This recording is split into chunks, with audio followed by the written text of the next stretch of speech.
نحمد و نصلی علی رسولہ الکریم اما بعد فاعوذ باللہ من الشیطان الرجیم بسم اللہ الرحمن الرحیم۔ میرے دوستو، آج ہم اس ویڈیو میں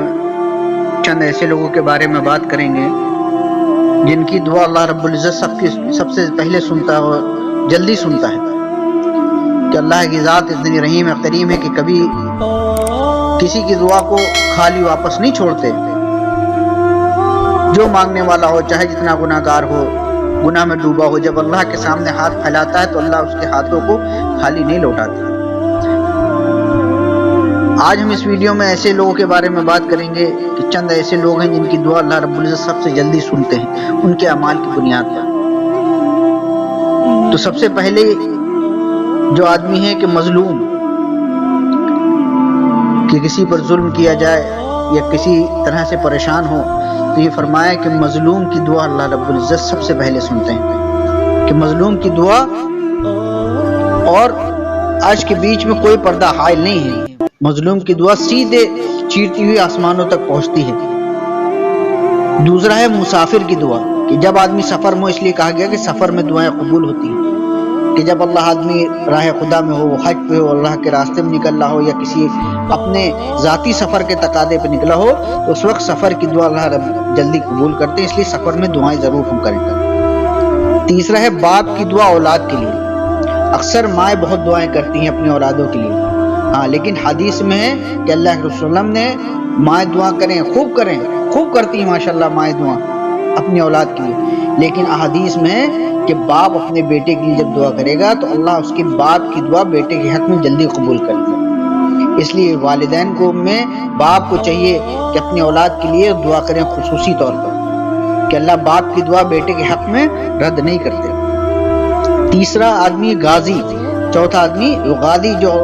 جہاد پہ نکلا ہو اللہ کے راستے میں، فرمایا اس کی بھی دعا اللہ رد نہیں کرتے۔ پھر ابن ماجہ کی ایک روایت ہے کہ جس میں آپ نے فرمایا کہ حج اور عمرے پہ نکلا ہوا آدمی،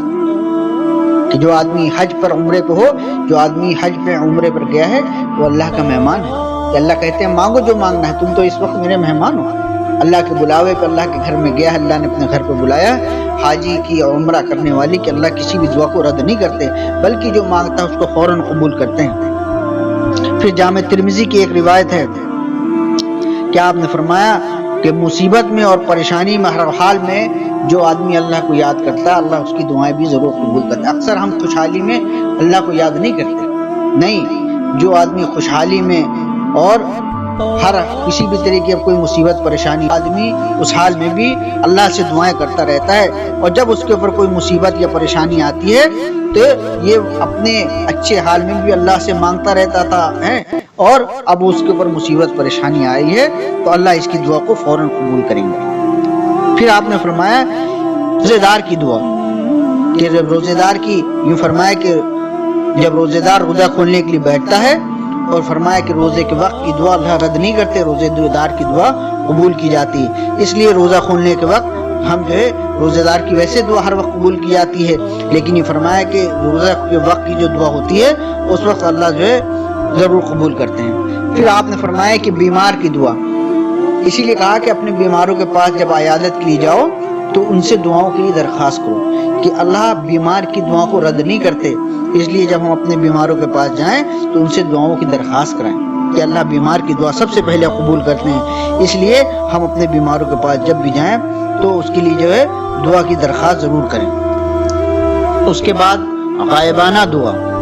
کہ فرمایا کہ غائبانہ دعا کیا ہے، کہ ایک بھائی کا اپنے دوسرے بھائی کے لیے پیٹھ پیچھے دعا کرنا، اللہ کے یہاں سیدھے دعا اس کے قبول ہوتی ہے، جلدی سنتے ہیں۔ غائبانہ سے دعا سے مراد اپنے سگے بھائی نہیں بلکہ ایمان والے بھائی، قرابت جس سے ہو۔ آپ نے فرمایا کہ اپنے کوئی ایمان والا بھائی اپنے کسی بھائی کے لیے پیٹھ پیچھے غائبانہ دعا کرے گا، اس کی دعا کو جلدی قبول کیا جاتا ہے۔ پھر اس کے بعد فرمایا نیک اولاد کی دعائیں ماں باپ کے حق میں، ایسا نہیں ہے کہ صرف جو ہے ماں باپ دعا کریں گے تو اولاد کے حق میں اللہ قبول کریں گے۔ یہ فرمایا نیک اگر اولادیں ہیں، دیندار ہیں، تو فرمایا ان کی دعائیں بھی ماں باپ کے حق میں اللہ رب العزت جلدی قبول فرماتے ہیں، اور اللہ تعالی ہم کو آپ کو عمل کرنے کی توفیق عطا فرمائے اور ہمیں بھی دعا والا بنا دے۔ کہ یہ فرمایا دعا ایک مومن کا سب سے بڑا ہتھیار ہے۔ صحابہ رضی اللہ تعالیٰ عنہ کو اللہ کے رسول صلی اللہ علیہ وسلم ترغیب دے کے گئے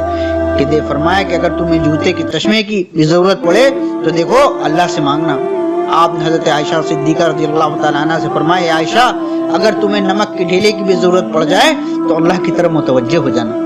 یہ اسباب ہتھیار دے کر گئے ہیں، لیکن یہ میرے فات فرمایا کہ یہ چند صفات ہیں، یہ صفات والا اللہ ہمیں بنا دے۔ ان صفاتوں کے ساتھ اللہ کی قبولیت کے درجے ہیں۔ اے اللہ تعالی ہماری اور آپ کی بھی دعاؤں کو اللہ قبول فرما لے اور دعاؤں والا بنا دے۔ اللہ تعالی ہمیں کہنے سننے سے زیادہ عمل کرنے کی توفیق عطا فرمائے۔